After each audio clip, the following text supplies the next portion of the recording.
saudara sekalian dan sahabat semua, perkenalkan saya M. Nawir.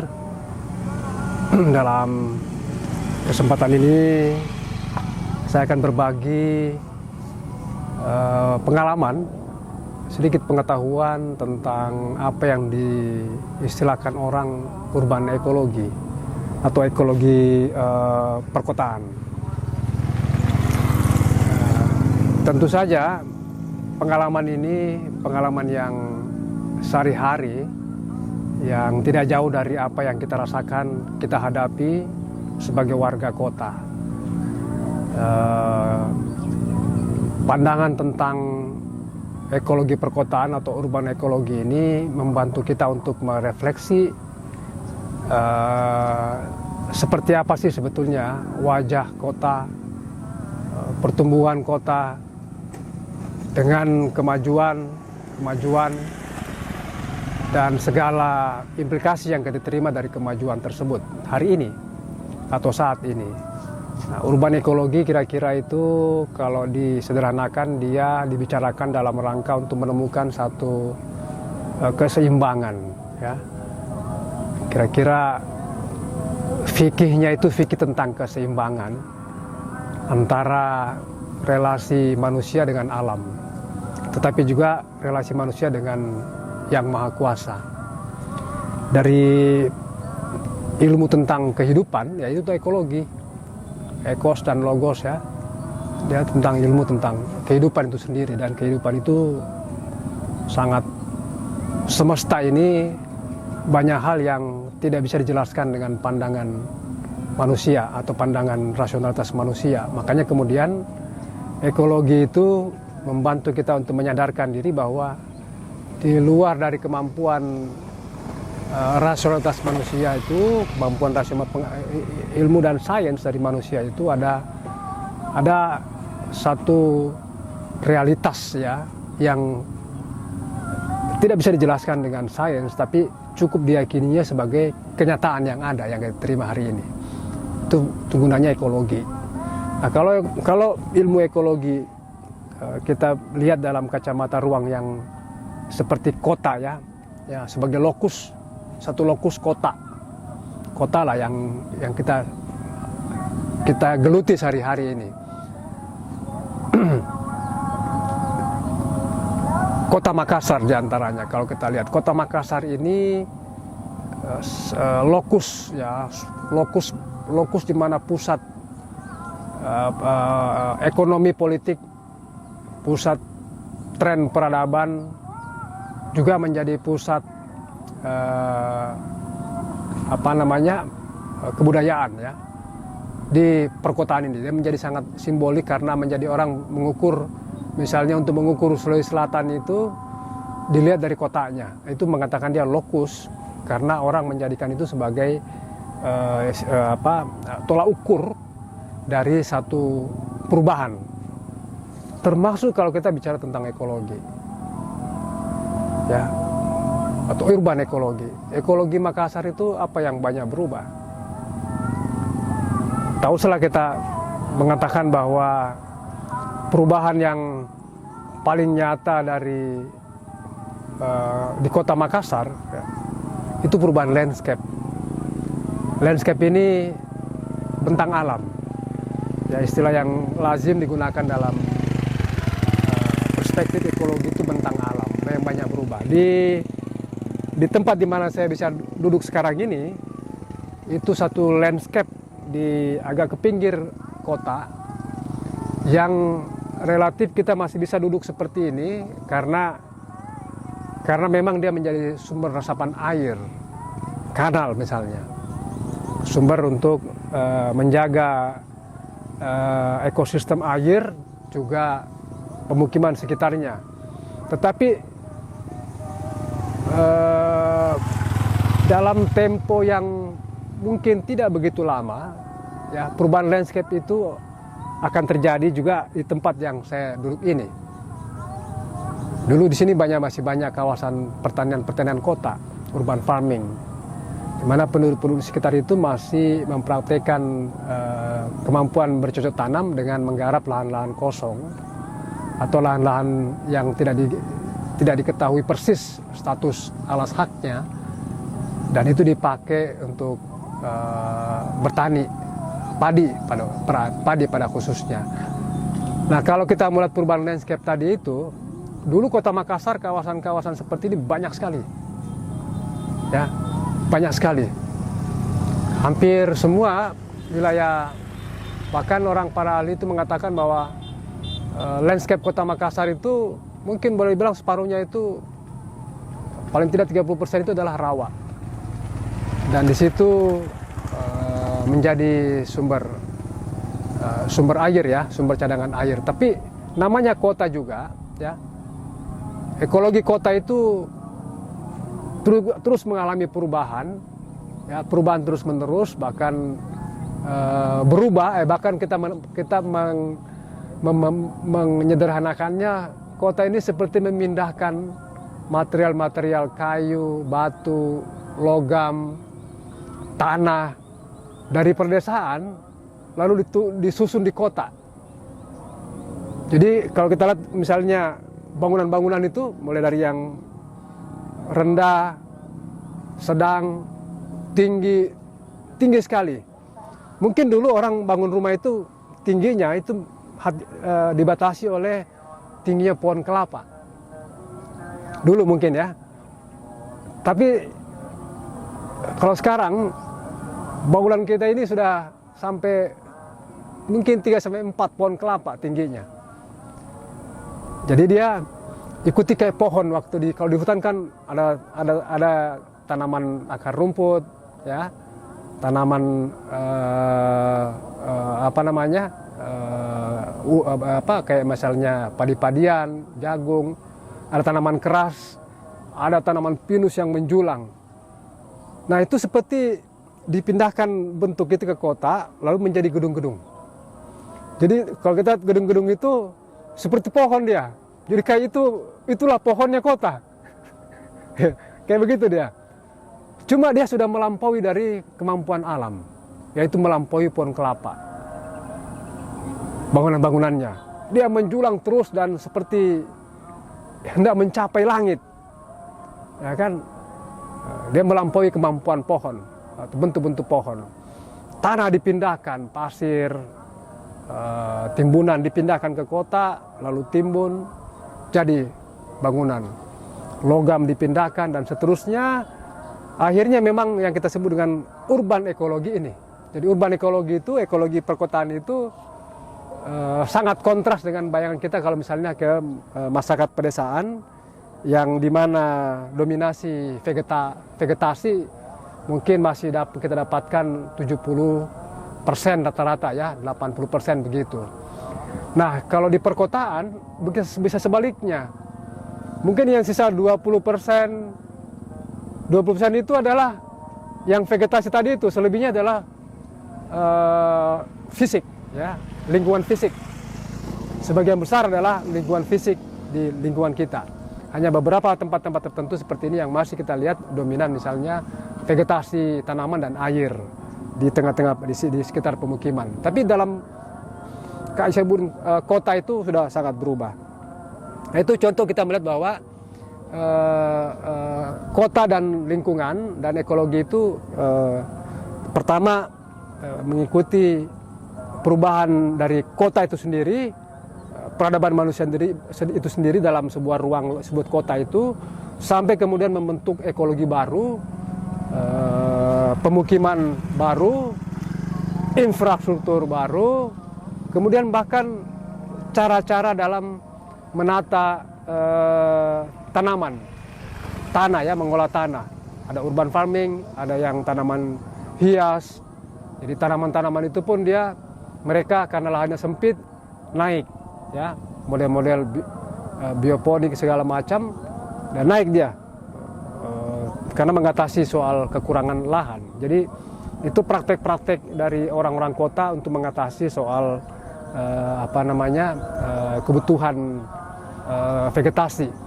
Tetapi itu saja sebetulnya jauh dari harapan kita. Apa yang terjadi kemudian, ekologi perkotaan itu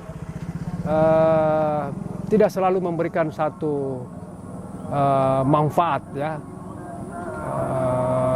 yang berkelanjutan maksudnya. Misalnya begitu rentannya lingkungan perkotaan dari resiko banjir, resiko longsor, resiko penyebaran penyakit. Itu begitu rentannya ya, lingkungan perkotaan kita. Nah, itu sebetulnya kita mengatakan bahwa implikasi dari perubahan ekologi perkotaan itu yang paling terasa itu adalah dan dirasakan oleh semua kelas masyarakat, yaitu risiko bencana banjir atau bencana hidrologis. Dan kota Makassar ini, ekologi perkotaan Makassar ini adalah ekologi kota yang sangat rentan dari bencana ekologis atau gangguan-gangguan keseimbangan berkaitan dengan tata kelola air. Nah, air sebagai satu komponen dalam sebuah ekosistem, ya, di mana manusia sangat bergantung ya dengan air, maka kemudian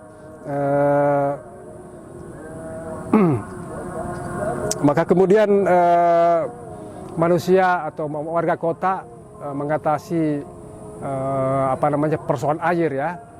Salah satunya bergantung pada sumber mata air seperti PDAM. Nah, alternatif itu seperti apa? Adakah alternatif dari warga kota untuk menyediakan atau menjaga sumber air? Padahal beberapa tempat itu sebetulnya sumber mata air, seperti wilayah selatan kota itu, mulai dari sekitar Petarani, Todopuli, sampai ke veteran sana itu sebetulnya itu daerah-daerah yang sumber air ya, sumber-sumber karena dekat dengan sungai besar seperti Jenek Berang atau sungai-sungai yang dekat dari Sungai Talo. Kalau di sini dekat kanal, sumber-sumber air yang yang tersedia meskipun tidak sepanjang waktu, tetapi bisa mengatasi kendala kebutuhan air dari ketergantungan dari PDAM. Nah, itu yang yang kita rasakan sebagai warga kota dari dampak atau perubahan dari ekologi perkotaan. Saudara saya sekalian dan sahabat sekalian, bagian yang kedua yang ingin saya sampaikan bahwa dalam ekologi itu kita melihat manusianya. Ya, tadi kita lingkungan fisik ya, bagaimana manusia hidup dalam ruang ekosistemnya, lingkungan hidupnya. Misalnya pemukiman, ya, tentu saja pemukiman itu salah satu unsur dari lingkungan fisik, ya, lingkungan fisik perkotaan.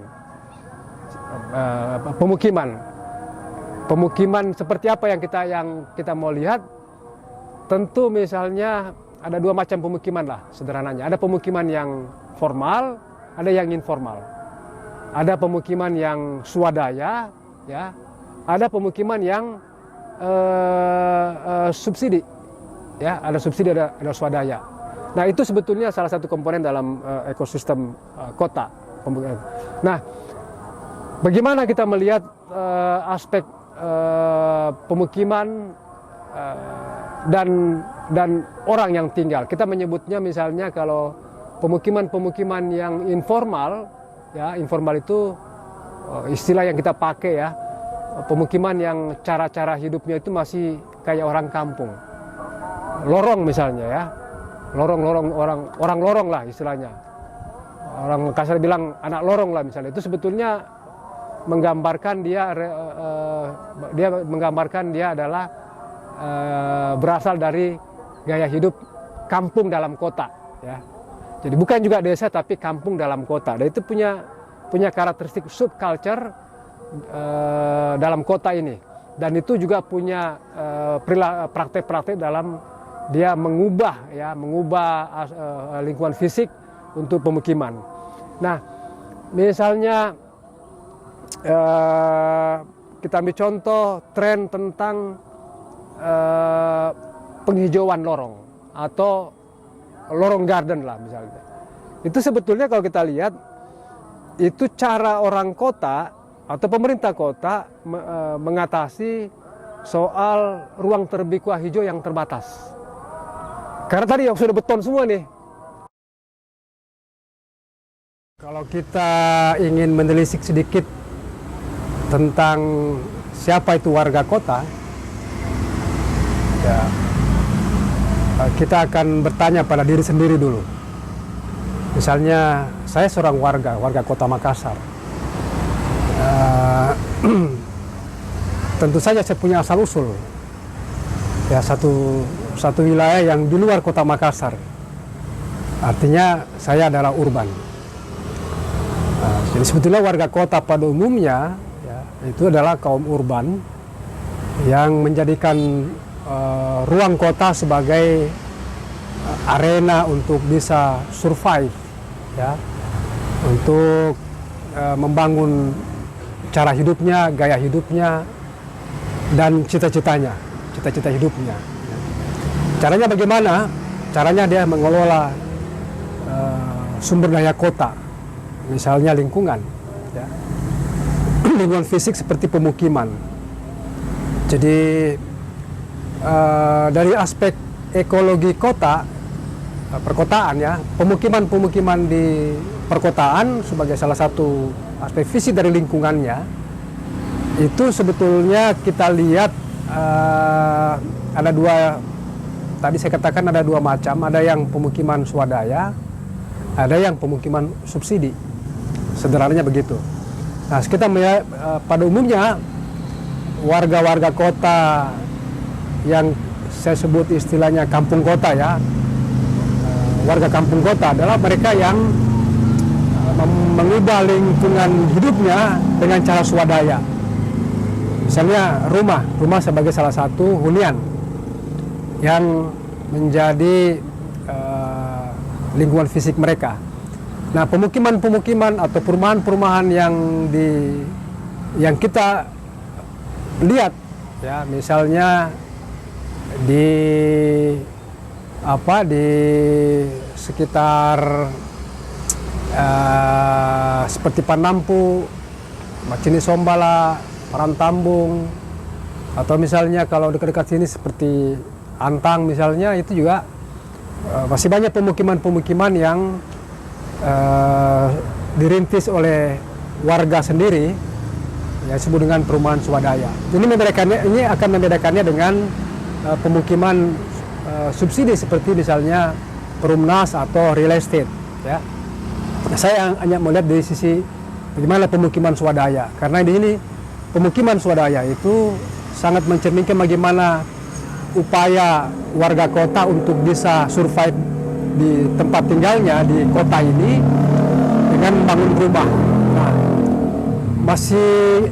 masih banyak rumah-rumah yang kita lihat yang dibangun secara swadaya itu memiliki karakteristik tanda petik kekampungan, ya.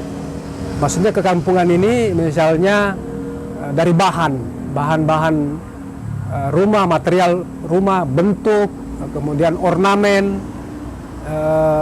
masih ada kelihatan aspek lokalitas, ya, aspek lokalitasnya. Kemudian posisi rumah masih kita belajar, masih bisa mendapatkan aspek lokalitas. Kemudian ruang hidup ini menjadi ruang sosial bagi mereka, ya, untuk membangun relasi antar warga. Tentu saja warga di sini sudah sangat beragam sebagai kaum urban yang datang dari mana-mana saja, memanfaatkan ruang hidupnya dengan membangun semacam relasi-relasi kolektif berdasarkan pengalaman kebudayaan masing-masing. Kalau kita lihat misalnya enclave atau pemukiman di wilayah utara kota itu banyak yang berasal dari Pangkep, Maros, ya, banyak. Tapi kalau wilayah utara, ya, wilayah selatan itu di wilayah sekitar Takalar, Jeneponto, Bantaeng, Sinjai gitu. Itu dia ada semacam klaster-klaster pemukiman yang khas kampung kota. Nah, cara hidupnya pun begitu. cara hidup mereka itu informal, ya. Cara hidup yang informal, sebagaimana bawaan kebiasaan dia di tempat asal. Misalnya ada unsur-unsur tradisi, tradisi Barasanji masih kita dapatkan, maulidan, acara-acara maulidan, acara-acara pesta ya masih sangat kental dengan tipikal ciri karakteristik masyarakat yang kampung kota. Enggak persis seperti masyarakat desa, tapi dia juga beradaptasi dengan perubahan landscape kota, ekologi kota ini yang sudah sangat berubah. Nah, problemnya kemudian, tadi problem pertama itu bahwa salah satu dampak perubahan ekologis perkotaan ini adalah tata kelola air, infrastruktur yang rupanya gagal atau tidak bisa mengatasi kerentanan warga kota. Banjir misalnya, itu menunjukkan bahwa gampangnya kita ini, rentannya kita ini dari bencana hidrologis misalnya. Itu contoh sederhana perubahan landscape. Nah, yang paling krusial justru di kota ini itu potensi konflik pertanahan, konflik pemukiman. Nah, ada satu keadaan yang menurut saya menunjukkan kebijakan pemerintah kota atau pada umumnya lah ya, khususnya di kota, katakanlah di kota Makassar, di mana pembangunan infrastruktur, ya, pembangunan infrastruktur misalnya juga termasuk pemukiman itu abai terhadap mitigasi. Jadi kadang-kadang kita kecenderungannya membangun saja infrastruktur, jalan, drainase, tapi mengabaikan aspek-aspek pencegahan dari pengurangan resiko bencana itu ya. Nah, ini yang kita alami sekarang. Nah, disinilah kemudian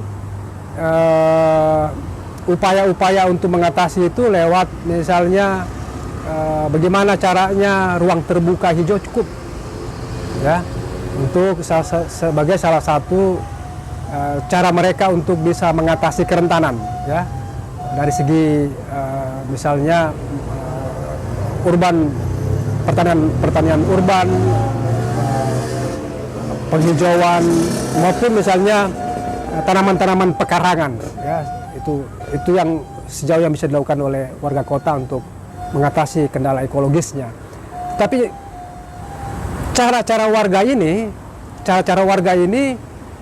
menurut saya itu tidak menjadi model yang kalau itu diadopsi lah begitu ya, dilembagakan sebagai strategi untuk menata ekologi kota khususnya di lorong. Kalau itu gagal dilakukan, maka sebetulnya infrastruktur itu hanya berisiko justru infrastruktur itu justru menjadi masalah. Maksudnya dengan cara membangun drainase yang tidak berbasis mitigasi, itu tidak ada gunanya kita misalnya tanam tanaman yang banyak di pekarangan, di tempat di pinggir jalan, di lorong-lorong tempat tinggal kita, kalau infrastrukturnya tidak berbasis pada mitigasi. Nah, di sini yang paling krusial, karena kota ini sudah berterima dari waktu ke waktu seperti ini. Hampir tidak ada atau nyaris tidak ada yang kesempatan yang cukup orang untuk menata kembali ekologi kota ini supaya tidak beresiko pada warga kota, ya, tidak beresiko pada kota. Kita belum bicara tentang misalnya cara hidup orang kota pada umumnya yang sangat juga berpengaruh, ya, sangat berpengaruh pada kerentanan kita, ya, secara ekologis. Misalnya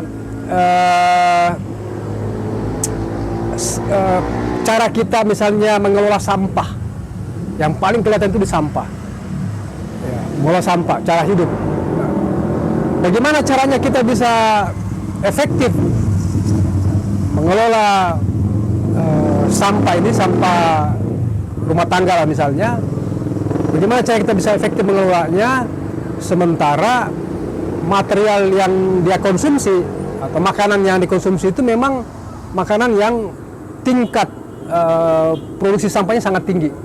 Nah, itu salah satu gaya hidup urban sampai di pelosok di lorong-lorong kota itu, di mana dari makanan saja yang serba instan, yang serba cepat dan kemasan gitu ya, yang sebetulnya itu ujung-ujungnya adalah sampah. Dia melahirkan sampah. Nah, inilah sebab saya katakan sejauh bahwa kota ini lokus tren peradaban gaya hidup, ya, gaya hidup yang disediakan dan itu menjadi pola konsumsi baru di masyarakat perkotaan, bukan cuma karena konsumtif, ya, tetapi konsumtivisme itu sendiri melahirkan dampak pada ekologi. Misalnya kayak sebutkan tadi, sampah. Sampah ini jelas-jelas persoalan yang tidak akan pernah habis-habisnya, dan dia akan menjadi benalu bagi warga kota dalam jangka panjang. Sehebat apapun misalnya kita dengan sistem reuse, replace segala macam cara-cara counter ya, cara gaya hidup yang mengcounter ini, sehebat apapun itu kita melakukannya, kalau misalnya kita tidak mengubah pola konsumsi atau menata pola konsumsi itu kita hanya menunggu waktu saja dengan masalah yang sama, yaitu soal dampak lingkungan. Nah, ini dari aspek manusianya. Apalagi memang kita ini sebagian masyarakat kota ini sebagian besar memang mereka yang hidupnya dari sektor informal seperti jual-jualan, gade-gade itu kalau kita lihat itu tempatnya orang menyimpan barang-barang konsumsi yang ujungnya paling banyak sampah. Nah, ini problem ekologis kita dalam jangka panjang, soal bagaimana kita bisa mengubah pola konsumsi di dalam ruang kota yang serba cepat, serba praktis, serba tersedia begitu. Nah, kembali ke soal pemukiman. Nah, pemukiman di lorong-lorong kota, kalau kita coba-coba telisik secara cepat gitu ya, survei cepat, saya kira belum berubah angkanya, antara 60-70% status pemukiman atau tempat tinggal warga kota, ya, itu boleh dibilang tidak jelas, tidak ada kepastian hukum, bahkan boleh dibilang dia ilegal. Kalau sudut pandang normatif misalnya keharusan punya sertifikat ya, bukti hak milik. Kalau itu menjadi dipakai, maka 60-70% itu warga kota di pinggiran pada khususnya, pada umumnya itu adalah mereka yang warga yang sangat rentan dari problem pertanahan, ya. Ini problem juga yang menurut saya tidak akan pernah selesai kalau kita tidak menata kembali apa itu sebetulnya, bagaimana seharusnya ekologi kota ini ditata kembali, dibenahi secara pelan-pelan dengan cara memfokuskan aspek itu dalam jangka panjang. Ini